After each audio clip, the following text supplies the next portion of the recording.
Okay, so 'pag nag-proceed na tayo sa next step, gusto ko naman siyang i-duplicate yung file para eto kasi yung original file ko na ayoko na siyang masira. Kung ma-mess up ko man siya later imbes na mag-undo pa ako ng undo, mababalikan at mababalikan ko yung original file ko. So mag-proceed lang ako, mag-add lang ako ng i-duplicate ko lang yung page na 'yan. So ito na yung i-wo-work ko ngayon, right? So mag-start na tayo sa pinaka-seamless na file niya. So ang first step is mag-add tayo ng guide. 'Yan okey na 'yan. Punta lang kayo sa custom, tapos eto lang, rows and columns. Gawin niyo lang 2 and make sure na naka-0 'to para walang gap. 0 yung gap and margin, okey? Add guides.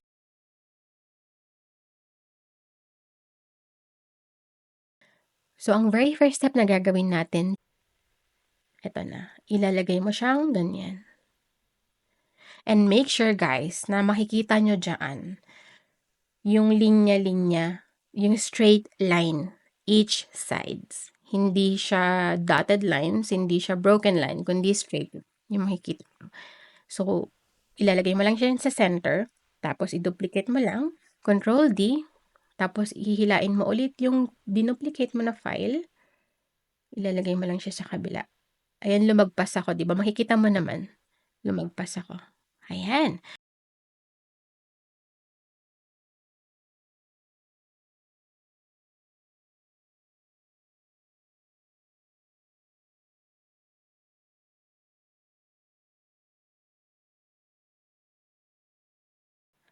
Okay.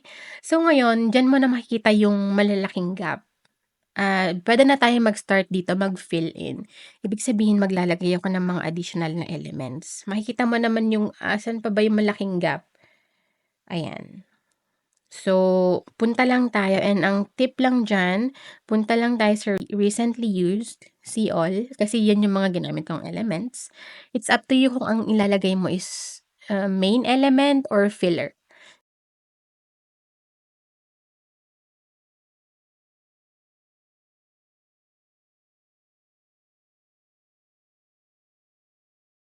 Ngayon gusto ko magdagdag ng main elements dito. Ayan, sa center. And it doesn't really matter para sa akin ha, kung matabunan yung mga fillers ko. Okay lang yun sa akin, parang nagsisilbing design na lang siya or background kaysa burahin ko pa yung mga elements dun. Okay. So, magdagdag pa ako ng additional na gusto ko bang magdagdag ng iba? Parang gusto kong ilagay ito, funny. Sige nga, ilagay ko 'to. Saan ko siya puwedeng ilagay? Puwede ko siyang ilagay, puwede ko siyang paliitin, puwede siyang mas malaki. Parang gusto ko medyo ganyan siya. Ayan.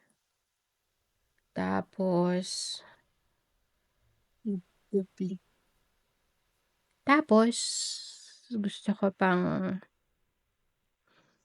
so, kayo ng bahalang magdagdag dito ha, kayo ng bahalang ano, mag-explore kayo kung ano pa yung gusto niyong ilagay dito. Cute 'to, ilagay ko siya do'n. 'Yan. Gawin naman natin ng medyo ganyan. Ayan,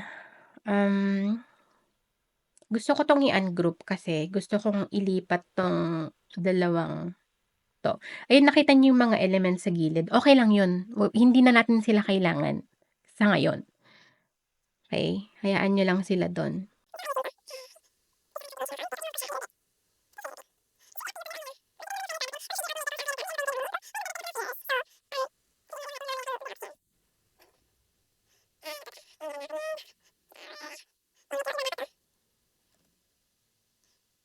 So, i-control A ko lang siya and i-group ko lang silang lahat ulit.